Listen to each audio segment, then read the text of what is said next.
Eu quero saudar a você com a graça e com a paz do Senhor Jesus. Nós estamos de volta com o nosso programa Caminhando no Livro dos Salmos. Hoje veremos o Salmo de número 14, a depravação da humanidade versus a confiança na graça de Deus. Fique conosco.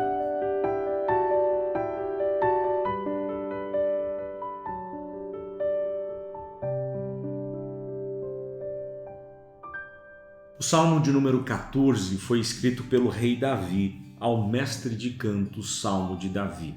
Provavelmente Davi tem em mente a crueldade do rei Saul, o qual perseguiu a Davi e fez barbaridades contra o povo de Deus, vivia de maneira corrupta, se corrompendo a cada dia, fazendo coisas abomináveis a Deus. Então esse é o quadro de uma humanidade decaída no seu pecado, depravada, que não consegue entender o bem, não consegue fazer o bem, não consegue desejar o bem. Esse é o quadro descrito aqui da própria humanidade caída ou decaída no seu pecado. Os 3 primeiros versos fazem uma descrição da depravação humana. Diz o insensato no seu coração, não a Deus.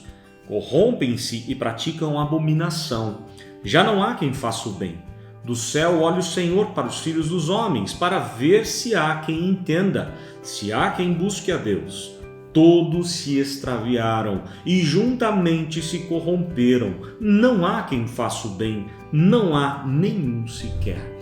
Essa é a descrição da humanidade depravada, decaída no seu pecado. Olha só, o homem que não foi alcançado pela graça de Deus, ele é um insensato, ele é um louco nos seus intentos do seu coração. Ele vive como se Deus não existisse e por isso ele vai se corrompendo e praticando abominações todos os dias, não fazendo bem, não fazendo aquilo que é agradável aos olhos de Deus. Daí o verso 2 continua na mesma descrição. Deus olha para a terra, para os filhos dos homens, para ver se há quem entenda. Mas o homem sem a ação da graça de Deus, ele depravado no seu pecado, os olhos do seu coração estão vendados. Ele não consegue ver, ele não consegue entender o bem, as coisas boas de Deus. Ele não busca ao Senhor, pelo contrário, a cada dia ele se afasta da vontade de Deus, da presença de Deus. Eles todos se extraviam, todos se extraviaram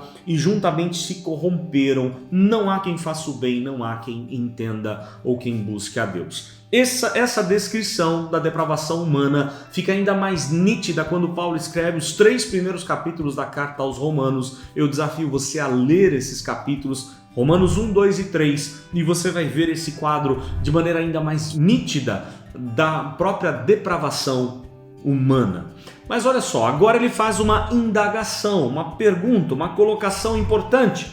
Acaso não entendem todos os obreiros da iniquidade que devoram o meu povo como quem come pão, que não invocam o Senhor? Vocês, aqueles que perseguem o meu povo, aqueles que vivem na iniquidade e que perseguem o meu povo, perseguem aqueles que me invocam, vocês ainda não entenderam? É uma indagação, uma questão colocada aqui por Deus de maneira dura, chamando cada um à responsabilidade. E agora ele faz uma maravilhosa constatação, versos 5 e 6. Tomar-se-ão de grande pavor, porque Deus está com a linhagem do justo. Vocês que perseguem o meu povo, vocês que buscam o mal do meu povo, daquele que é justo, vocês vão ter grande pavor. Por quê? Porque Deus está com a linhagem do justo. Deus está presente na vida do justo. Deus é aquele que cuida do seu povo. Verso 6. Vocês que meteis a ridículo o conselho dos humildes, mas o Senhor é o seu alto refúgio. Vocês que zombam, que escarnecem dos humildes, daqueles que dependem da minha graça, vocês vão se dar mal. Por quê? Porque o Senhor é o seu alto refúgio.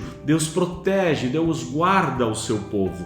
E por fim, agora no verso 7, ele vai fazer uma declaração maravilhosa, uma declaração magnífica. Tomara de Sião viesse já a salvação de Israel. Quando o Senhor restaurar a sorte do seu povo, então exultará Jacó e Israel se alegrará. Olha que coisa maravilhosa.